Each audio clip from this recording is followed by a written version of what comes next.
Radio Republik Indonesia Cirebon dengan berita daerah. Dengan adanya formulir S0 ini kemudian diserahkan ke petugas kami khusus untuk penanganan DBD untuk nanti menjadi dasar untuk kita melaksanakan kegiatan surveillance, dipantau langsung ke rumahnya. Itu kan semua saluran tempat breeding place atau tempat perindukan vektor nyamuk itu harus dimusnahkan dengan 3M.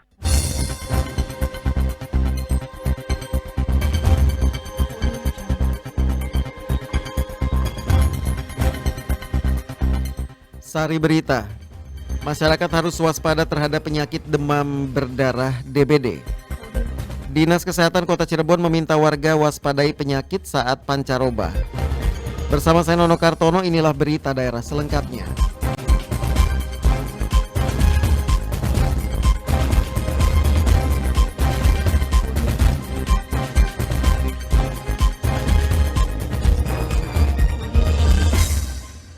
Masyarakat harus waspada terhadap penyakit demam berdarah dengue atau DBD. Upayakan pola hidup bersih dan sehat. Dipantau langsung ke rumahnya, dilihat kondisi rumahnya, adakah misalnya jentik nyamuk di rumahnya. Upaya pencegahan dini untuk bisa memutus mata rantai penyakit demam berdarah dengue atau DBD terus dimaksimalkan di masyarakat. Penyakit DBD menjadi salah satu penyakit yang berbahaya karena jentik nyamuk demam berdarah dapat berkembang biak di berbagai macam tempat. Menanggapi hal tersebut, Kepala Puskesmas Karya Mulia, Kecamatan Kesambi, Kota Cirebon, Dr. Suhandri mengatakan penanganan harus dilakukan sebaik mungkin agar bisa terhindar dari penyakit DBD. Jadi penanganan DBD memang salah satu program yang mendapat prioritas juga ya, karena dari tahun ke tahun biasanya kasusnya selalu ada ya dan berulang. Penanganannya biasanya memang kita mendapatkan data awal, bisa mungkin dari kader yang melaporkan ke petugas DBD, bisa juga mungkin temuan kasus lewat pemeriksaan di BP barangkali, atau barangkali laporan dari kader-kadernya, atau laporan dari Pak RT atau Pak RW-nya setempat kepada kita atau keluarganya gitu ya, melaporkan kepada kita bahwa ada kasus misalnya di satu RW tertentu. Nah kemudian kasus tersebut kita terima, kita tampung, kemudian kita tanyakan kondisi yang bersangkutan seperti apa di rumah sakit, kondisinya saat ini bagaimana. Kemudian nanti kita anjurkan yang bersangkutan itu, yang sakit ataupun keluarganya itu meminta surat formulir S0 dari rumah sakit tempat dia dirawat, yang mana formulir S0 ini diagnosanya demam berdarah dengue atau demam dengue. Nah dengan adanya formulir S0 ini kemudian diserahkan ke petugas kami khusus untuk penanganan DBD untuk nanti menjadi dasar untuk kita melaksanakan kegiatan surveillance, dipantau langsung ke rumahnya. Dipantau langsung ke rumahnya, dilihat kondisi rumahnya, adakah misalnya jentik nyamuk di rumahnya, bahkan tidak hanya di rumahnya yang bersangkutan tapi memang sekitarnya juga. Upaya penanganan penyakit DBD harus didukung penuh oleh pemerintah di tingkat bawah. Lurah Karya Mulia, Kecamatan Kesambi, Wawan Gunawan menegaskan bahwa pola hidup bersih dan sehat harus digalakkan dengan sebaik mungkin demi mengantisipasi dan mencegah mewabahnya penyakit DBD. Antisipasi jelas bahwa kita sesuai dengan arahan dari pimpinan melakukan kebersihan dalam bentuk kerja bakti dari mulai tingkat RT sampai dengan RW, termasuk dengan plus ditambah dengan tim satgas kebersihan dari kelurahan yang selalu mobile tiap harinya dari Senin sampai dengan hari Sabtu. Nah jika ada salah satu warga yang terkena, nah bagi kami adalah satu Pak RT atau Pak RW melaporkan kepada kelurahan. Nanti kelurahan berkoordinasi dengan pihak puskesmas selaku penanggung jawab penanganan. Biasanya kalau ada warga yang sudah terkena DBD menunjukkan surat dari rumah sakit, kemudian warga bersangkutan atau daerah bersangkutan terkena DBD, maka secepatnya kita melakukan fogging. Pencegahan penyakit DBD bukan saja menjadi tanggung jawab pemerintah, namun juga menjadi tanggung jawab bersama dengan seluruh masyarakat agar wabah DBD tidak menyebar luas. Aji Satria melaporkan.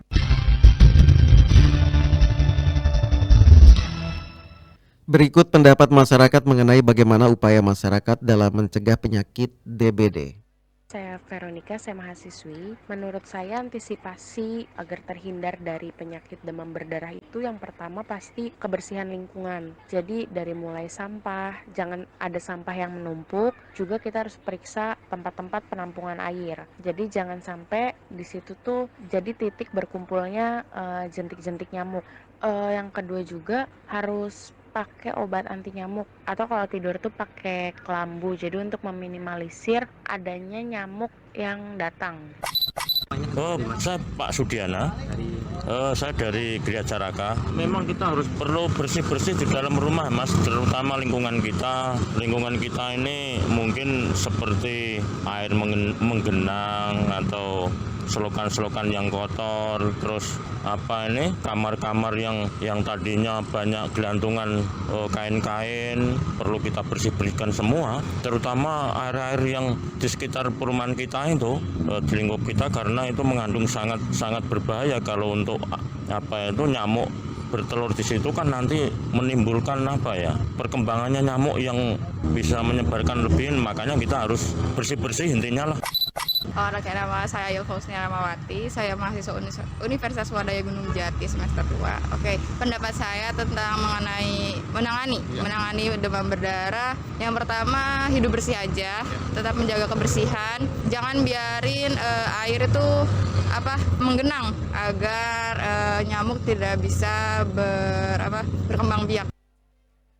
Untuk membahas lebih lanjut mengenai penanganan pasien DBD di lingkungan keluarga, kita ikuti wawancara reporter Yulianti dengan Ketua ID Kabupaten Cirebon, Dr. Ahmad Faris Malfi Zamzami.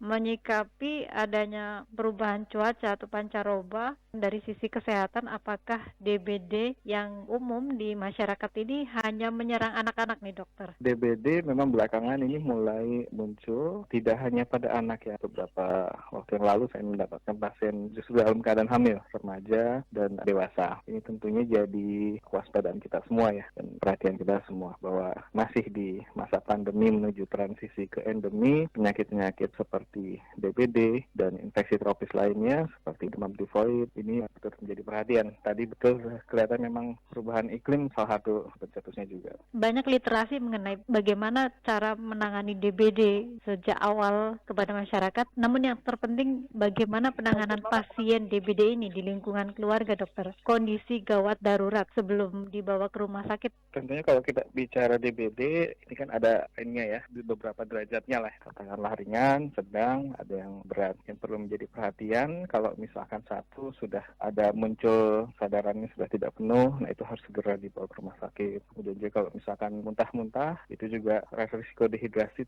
karena DBD tanpa muntah-muntah juga kan memicu perdarahan, ditambah lagi risiko dehidrasi akibat muntah dan sulitnya masuk cairan atau makanan pada saat kita muntah. Nah ini juga disarankan segera ke rumah sakit. Kemudian apabila muncul gejala-gejala terkait perdarahan ya, muncul mimisan, gusi berdarah, atau malah perdarahan yang lebih berat lagi, misalkan perdarahan saluran cerna. Nah ini juga segera datang ke rumah sakit. Nah untuk pertolongan pertama tentunya karena DBD ini perhatiannya pada yang menjadi kegawatan adalah perdarahan dan risiko kehilangan cairan, maka memastikan cairannya masuk. Ini sekaligus terkait edukasi masyarakat bahwa kalau yang sudah nggak sadar justru jangan dikasih minum ya, karena risiko air minumnya ke paru-paru. Nah itu nanti lebih sulit lagi penanganannya. Kalau yang masih sadar tapi misalkan lemas yang berat ya, kelemah gitu ya kondisi tubuhnya, atau tadi beberapa kondisi yang sempat saya sebutkan, pastikan cairannya terus dipastikan bisa masuk misalkan lewat minum ya. Meskipun kita tahu penyakit berbasis lingkungan, cara pencegahannya paling sederhana adalah lebih kepada PHBS kita. Tapi ada sedikit tips atau mungkin strategi untuk keluarga atau masyarakat agar bisa menghindari penyakit berbasis lingkungan khususnya DBD ini. Apa ini dokter? Ya kalau terkait DBD memang ada beberapa langkah strategis untuk pencegahan ya. Kalau tadi kan penanganan kegawat daruratan ya. Kalau ini terkait dengan pencegahan, jadi ini kan nyamuknya ini senang di genangan air, bahkan genangan air yang bersih gitu kan. Nah jadi kita istilahnya 3M ya. Ini kelihatan masyarakat juga sudah banyak yang mengetahui, cuma ini sekedar mengingatkan kembali. Intinya adalah menghilangkan atau mengurangi potensi adanya genangan, makanya menguras bak mandi ya, kemudian menutup yang memungkinkan terjadinya genangan, misalkan kaleng bekas, botol bekas yang terbuka, nah itu juga dirapihkan. Selain itu juga di puskesmas biasanya kalau sudah ada temuan kasus, ada yang biasanya dilakukan adalah fogging ya, atau nanti ada pengukuran jentik sebenarnya. Jadi untuk menilai risiko untuk kesehatan lingkungan, menilai risiko dari DBD itu, sehingga tidak hanya pada saat ditemukan kasus, atau kalau dilakukan pemeriksaan jentik apabila ada risiko dari situ, maka dilakukan salah satunya fogging.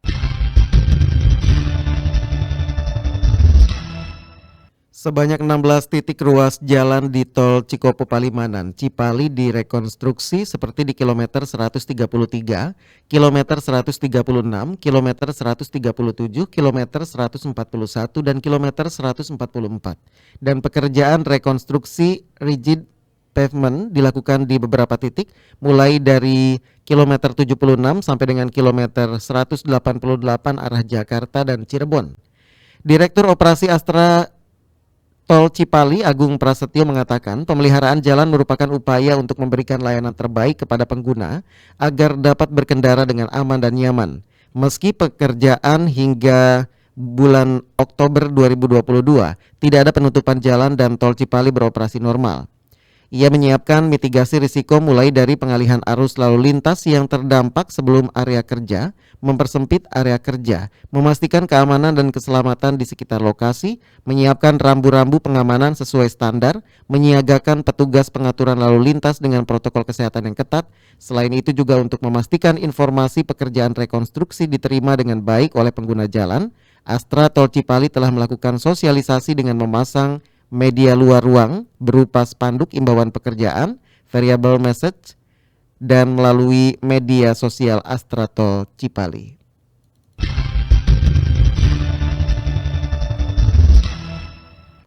Dinas Kesehatan Kota Cirebon meminta warga mewaspadai penyakit saat pancaroba. Menguras, menutup sarang-sarang atau penyimpanan air. Masyarakat diminta mewaspadai dari serangan wabah penyakit di musim pancaroba saat ini. Pancaroba rentan timbulnya virus dengue, demam berdarah, DBD yang disebabkan nyamuk. Demikian dijelaskan Kepala Dinas Kesehatan Kota Cirebon, Dr. Edi Sugiarto ketika dimintai keterangannya seputar penyakit musim pancaroba. Dijelaskan Edi Sugiarto, genangan air sekecil apapun sangat berpotensi menjadi tempat sarang nyamuk. Oleh karena itu, kebersihan lingkungan patut dijaga karena nyamuk akan bertahan lama di tempat-tempat penampungan air yang jarang dilakukan pembersihan. Itu kan semua saluran tempat breeding place atau tempat perindukan vektor nyamuk itu harus dimusnahkan dengan 3M. Menguras, menutup sarang-sarang atau penyimpanan air, terus menyimpan itu pokoknya semua tempat persemaian nyamuk itu harus dihanguskan. Kalau misalkan punya bak, itu minimal seminggu 2 kali dikuras. Di samping itu, Dr. Edi Sugiarto menambahkan masyarakat juga diminta mewaspadai timbulnya penyakit lainnya seperti demam, flu, dan batuk. Selama pancaroba ini, demam, flu, dan batuk merupakan penyakit yang paling dominan menyerang. Oleh karenanya, pola hidup bersih dan sehat patut dijaga serta menjaga daya tahan tubuh sangat dianjurkan.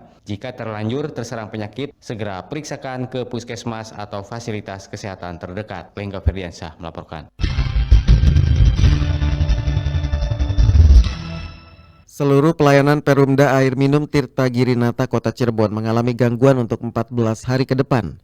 Pasalnya ada pemeliharaan dan perawatan berkala melalui pengujian sistem pada reservoir 9.000 meter kubik di Plangon, Kecamatan Sumber, Kabupaten Cirebon.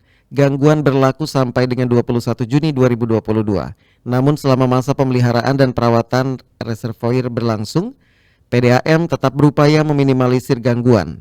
Direktur Utama Perumda Air Minum Tirta Girinata Sopian Satari mengatakan telah dibangun reservoir dengan kapasitas 9.000 di Plangon oleh Balai Prasarana Permukiman Wilayah BP2W Jawa Barat. Perumda Air Minum Tirta Girinata Kota Cirebon memanfaatkan reservoir 9.000 tersebut. Hal ini sebagai upaya berkesinambungan perusahaan dalam menjaga pemenuhan kebutuhan air bersih dari kualitas, kuantitas, dan kontinuitas aliran kepada pelanggan. Angka kematian ibu dan bayi di Kabupaten Cirebon masih tinggi. Hampir 50% dari puskesmas itu menyumbang kematian. Angka kematian ibu atau AKI di Kabupaten Cirebon tercatat masih cukup tinggi. Dinas Kesehatan Dinkes mendata AKI pada tahun 2020 sebanyak 34 kasus. Tahun 2021 mengalami kenaikan hingga 52 kasus, sedangkan hingga bulan Mei 2022 sudah mencapai angka 16 kasus. Demikian diungkapkan Kepala Seksi Kesehatan Keluarga dan Gizi Masyarakat Dinas Kesehatan Kabupaten Cirebon, Dr. Teti Rostianti, kepada RRI terkait AKI dan AKB. Namun pihaknya optimis angka kematian bayi atau AKB akan menurun. Data tahun 2021 lalu, jumlah bayi yang meninggal dunia sebanyak 104 kasus dan hingga bulan Mei 2022 mencapai 25 kasus kematian bayi. Ditegaskan Dr. Teti, hampir 50% dari puskesmas Kabupaten Cirebon menyumbang angka kematian ibu pada tahun 2021 lalu. Tertinggi ya ini kematiannya di wilayah Puskesmas Beber ada 5. Jadi untuk tahun 2021 itu hampir 50% dari puskesmas itu menyumbang kematian. Ada 32 puskesmas yang menyumbang kematian ibu di tahun 2021. Kalau penyebab kematian ibu tentunya dari beberapa tahun memang itu saja. Perdarahan, hipertensi, kecuali ini pada tahun 2021. Karena 2021 itu lonjakan COVID kan ya sangat meningkat. Makanya tidak aneh kalau kematian ibunya pun hampir 60% dari kematian ibu itu penyebabnya adalah karena COVID. Ditambahkan Teti Rostianti, COVID-19 bukanlah penyebab langsung kematian ibu di Kabupaten Cirebon pada tahun 2021 lalu, melainkan ada penyakit penyerta sehingga memperberat kondisi fisik ibu hamil. Aura Aulia melaporkan.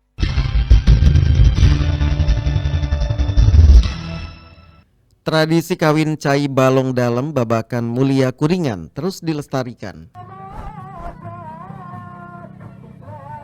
Warga Babakan Mulia, Kecamatan Jalaksana Kuningan memiliki tradisi kawin cai, sejenis acara syukuran yang rutin dilakukan setiap tahun sekali. Ini hanya semacam adat, tapi jangan diartikan yang tidak-tidak.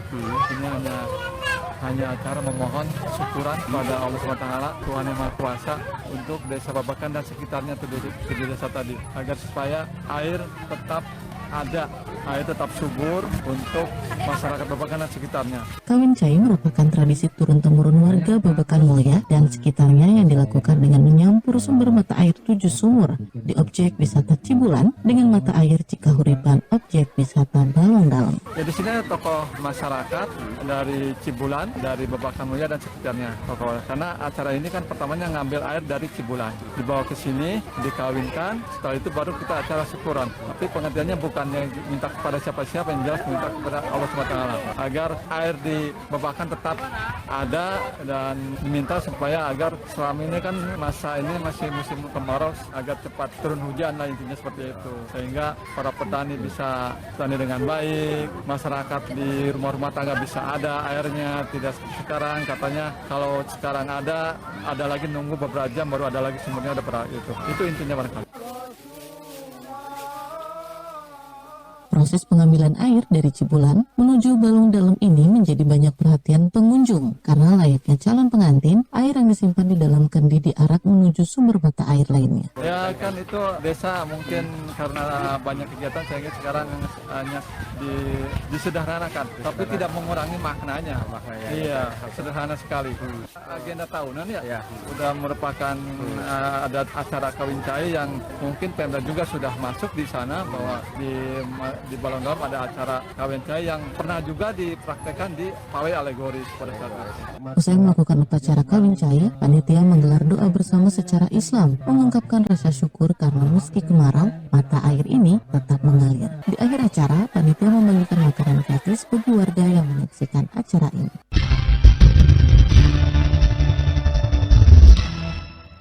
Berikutnya kami sampaikan informasi olahraga. Berita olahraga.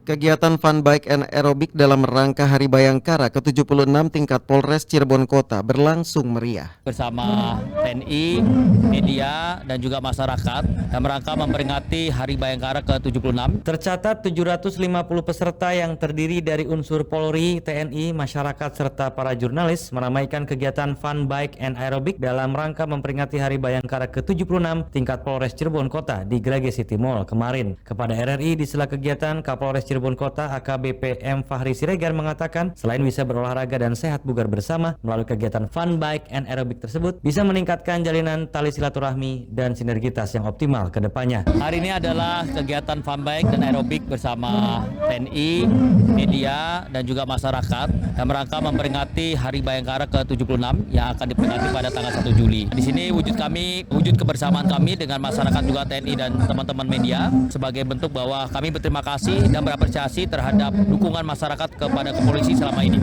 Ya, harapannya adalah ini adalah bentuk kebersamaan dan bentuk apresiasi kami kepada masyarakat. Karena masyarakat Kota Cirebon telah banyak mendukung dan memberikan partisipasinya kepada kami dalam melaksanakan tugas-tugas kepolisian. Dalam kegiatan tersebut, hampir 80 hadiah berbagai macam diberikan kepada peserta dengan door prize sepeda motor. Berbagai kegiatan lainnya pun masih akan berlangsung hingga pada acara puncak 1 Juli 2022 mendatang. Rian Kristono melaporkan. Informasi olahraga tadi mengakhiri berita daerah pagi ini Senin 20 Juni 2022. Sampai jumpa.